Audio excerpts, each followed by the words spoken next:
I was being undercharged all the time, which, I mean, like I said, I didn't know that. And then once I started social media, it slowly just... I messaged someone that I had been following for a while and I was like, oh my gosh, hey. They liked the message and then they unfollowed me.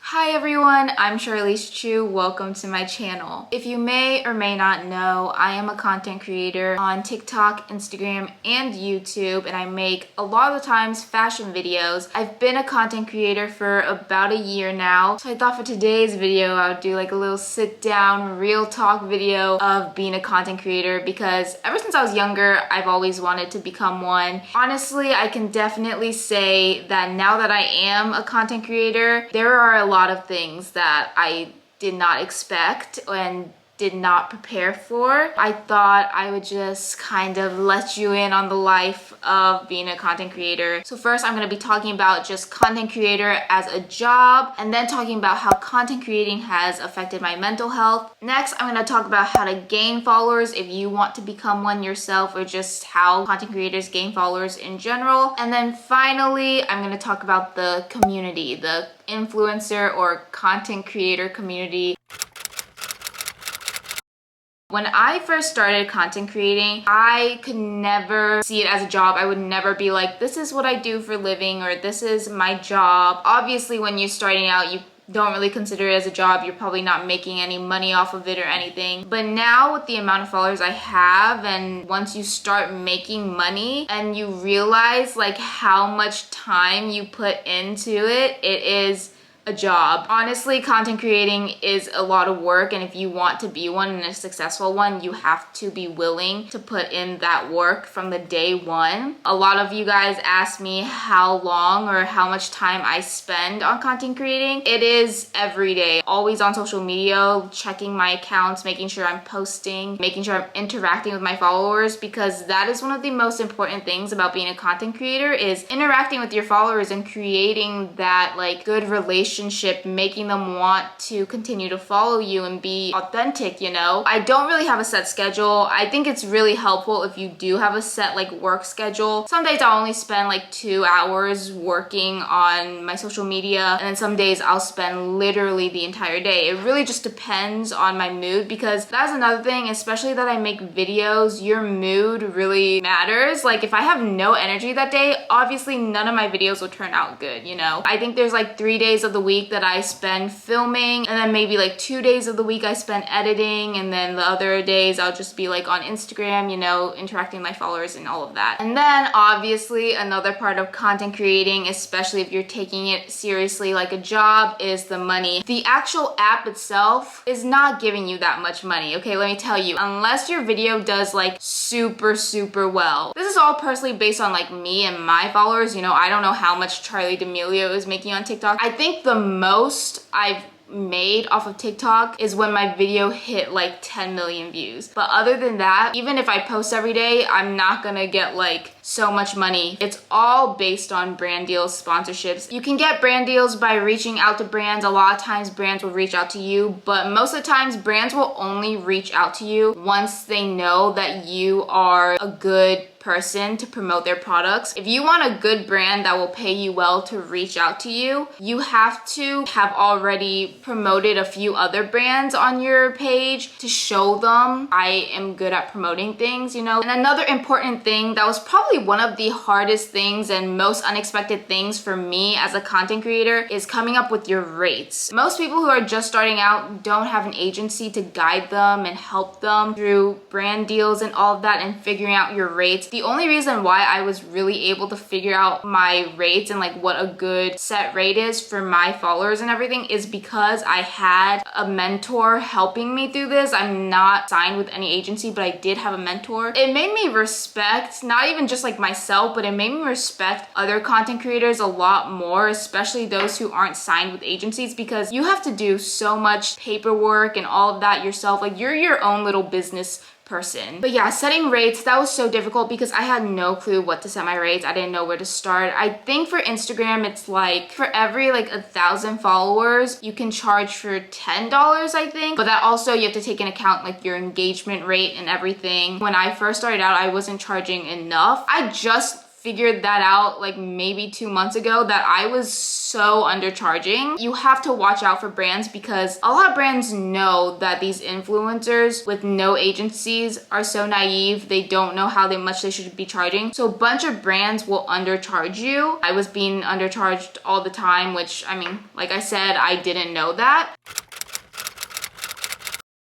It's funny because before social media and starting social media, I didn't really understand the term mental health and why people were always like, you need to take care of your mental health. Mental health is so important. Like, I never understood that. And people would always talk about it, especially in high school, you know, during college season. I guess I didn't have anything that really took such a big toll on my mental health. I wasn't that serious in school. Obviously, I studied hard, worked hard, but if I got a bad grade, I didn't really stress over it too much. And then once I started social media, it slowly just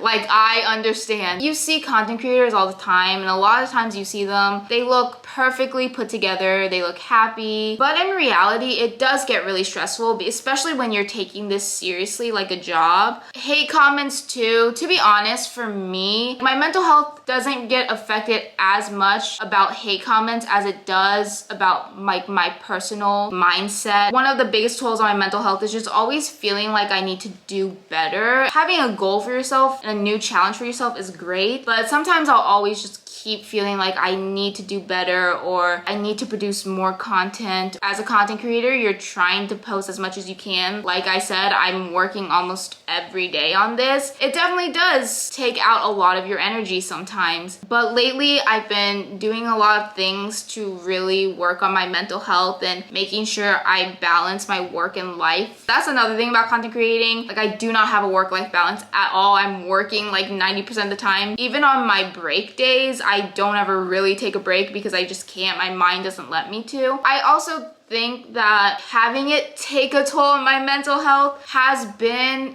good. I've had to learn and deal with it and kind of learn how to solve this and I guess be stronger.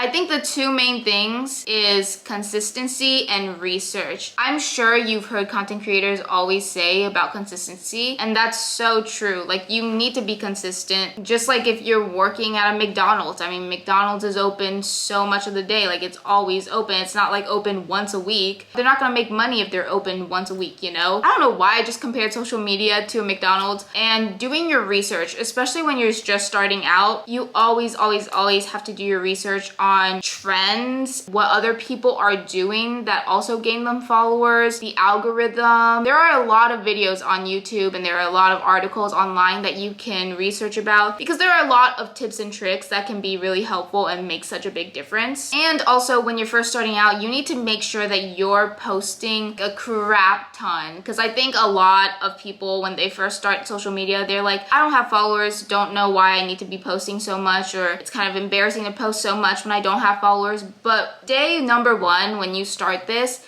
you need to take it seriously. Like I said, this is a business. When you're starting from the ground up, you need to probably be more serious when you're starting. Making another analogy with this, but you know how college is, when you're applying to a college, they want to look at either a portfolio or a resume or something. Your followers, when they follow you, they aren't gonna follow you if you have no content on your profile. You need to make sure you're putting out so much content, so then once people finally start seeing your stuff, when they click on your profile, they know what you're about. They know the type of stuff you're posting. You have so much content on your profile for them to stalk and get engaged with and feel attached to your profile. That's something I didn't realize either, is just how consistent you have to be. I thought Instagram influencers just kind of posted whenever they wanted to, but that's not how it works. You literally need to be on top of it. Finally, we're gonna be talking about the content creator community itself. I never really have met any content creators face to face. I have spoken to some here and there through TikTok and Instagram. I don't know what I was expecting, to be honest, but it wasn't what I was expecting. I expected content creators to all be super nice to each other and wanna talk to each other, because I thought one of the biggest things about content creating is collaborating with people, just like how you are in the work life, connecting with people, networking with people. That is not how it is. But I mean, it is all pretty fake, to be honest. Everyone's pretty fake to each other. I mean, I don't want to say this to sound mean or anything, but that's just the truth. There probably have been times where I have been fake to people as well. No one has been mean, but it's just fake. Here's the thing, whenever I follow a content creator and they follow me back, isn't the first thing you think to do like message them? Because obviously you guys like each other's content, right? My first initial thought is to message them and start a conversation with them. Now, I don't know if I am just bad at conversing with people or I'm annoying or what. I think 90% of the time, no one wants to converse with me. I have been left on red by many content creators. I message them, the least you can do is just say hi back. There is this one time though, I messaged someone that I had been following for a while and I was like, oh my gosh, hey. They liked the message and then they unfollowed me. You will always see content creators comment on each other's posts and be like, wow, love this, oh my gosh, bestie. I kind of thought that content creators always talk to each other and like we're all friends and always like message each other and DM each other because they were commenting all these things on each other's posts. But then I realized a lot of the times these people have never spoken to each other before, which is so crazy to me. But I will say I have met really nice people as well. People that I definitely hope to meet in person one day because I do love their content and they're such great people. But anyways, that is kind of all I have for my video today. I really hope you guys enjoyed it. Let me know if you want to see another video like this about being a content creator and everything. Please like, comment, and subscribe. That would mean the world to me. I love and support you all and you'll see me next week. Bye!